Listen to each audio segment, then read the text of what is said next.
தற்காப்புக் கலை என்றதுமே நம் நினைவுக்கு வரும் ஒரே பெயர் ப்ரூஸ் லீ ஆகத்தான் இருக்கும்.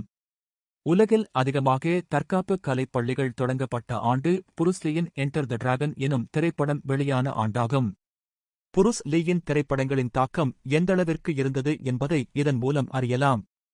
தற்காப்புக் கலையை அதிகமாக மக்களிடம் கொண்டு போய் சேர்த்த பெருமை புருஸ் லீயையே சாரும். இன்றும் கூட புருஸ் லீயின் பல சாதனைகள் முறியடிக்கப்படாமலே உள்ளது. அவரின் வேகத்துக்கு ஈடுகொடுக்க முடியாமல் அன்றைய காலத்தில் கேமராக்களின் வேகத்தில் மாற்றம் செய்யப்பட்டது. புருஸ் லீ தற்காப்புக் கலையில் மட்டுமல்ல, தத்துவத்திலும் சிறந்து விளங்கியவர். அவரின் சிந்தனைகள் நாம் வாழ்வில் முன்னேறுவதற்கு துணை புரியும் என்பதில் ஐயமில்லை. தாங்கள் இருளில் நடக்கிறோம் என்ற விழிப்புணர்வுவே இல்லாதவர்கள் ஒருபோதும் ஒளியையே தேடிச் செல்ல மாட்டார்கள். 10,000 அடிமுறைகளை ஒரு தடவை பயிற்சி செய்தவனைப் பார்த்து நான் அஞ்சவில்லை. ஆனால் ஒரு அடிமுறையை 10,000 தடவைகள் பயிற்சி செய்தவனைப் பார்த்து நான் அஞ்சுகிறேன்.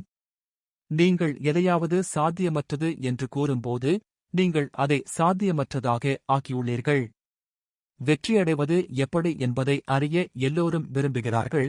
ஆனால் தோல்வியை ஏற்றுக்கொள்வது எப்படி என்பதை அறிய யாரும் விரும்புவதில்லை. வாழ்க்கையே உங்கள் ஆசிரியர். நீங்கள் தொடர்ந்து கற்றுக்கொண்டே இருக்கிறீர்கள். மகிழ்ச்சியாக இருங்கள், ஆனால் ஒருபோதும் திருப்தி அடையாதீர்கள். எளிமையே திறமைக்கான திறவுகோல். நாம் பிரச்சனைகளை ஆராயும்போது தீர்வை கண்டுபிடிக்கிறோம். பிரச்சனை வேறு, தீர்வு வேறு இல்லை, பிரச்சனையே தீர்வாகும்.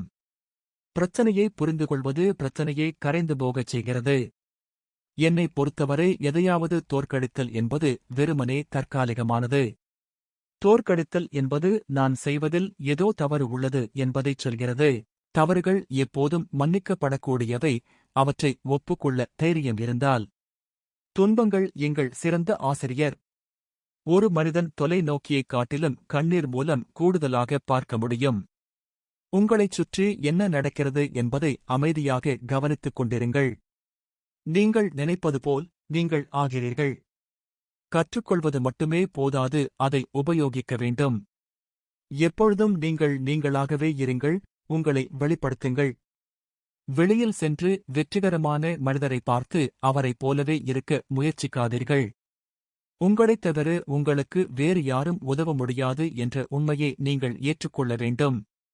சுதந்திரம் உங்களுக்குள் இருக்கும்போது அதை எப்படி அடைவது என்று என்னால் கூற முடியாது. 6வது அறிவிற்கான தேடலில் 5 புலன்களை புறக்கணிக்காதீர்கள். நீங்கள் வழக்கமாக என்ன நினைக்கிறீர்கள் என்பது பெரும்பாலும் நீங்கள் இறுதியில் என்ன ஆகிறீர்கள் என்பதை தீர்மானிக்கிறது. தோல்விக்கு அஞ்சாதீர்கள். தோல்வி ஒரு குற்றமல்ல, ஆனால் சிறிய இலக்கே குற்றமாகும்.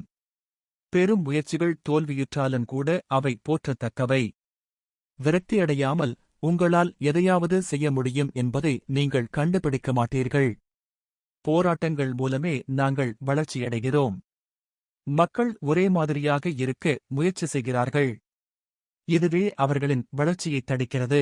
உங்கள் மனதை வெறுமையாக்குங்கள். தண்ணீரைப் போன்று உருவமற்று வடிவமற்று இருங்கள். நீங்கள் தண்ணீரை ஒரு கோப்பையில் ஊற்றினால் அது கோப்பையாக மாறும். நீங்கள் தண்ணீரை ஒரு போத்தலில் ஊற்றினால் அது போத்தலாக மாறும்.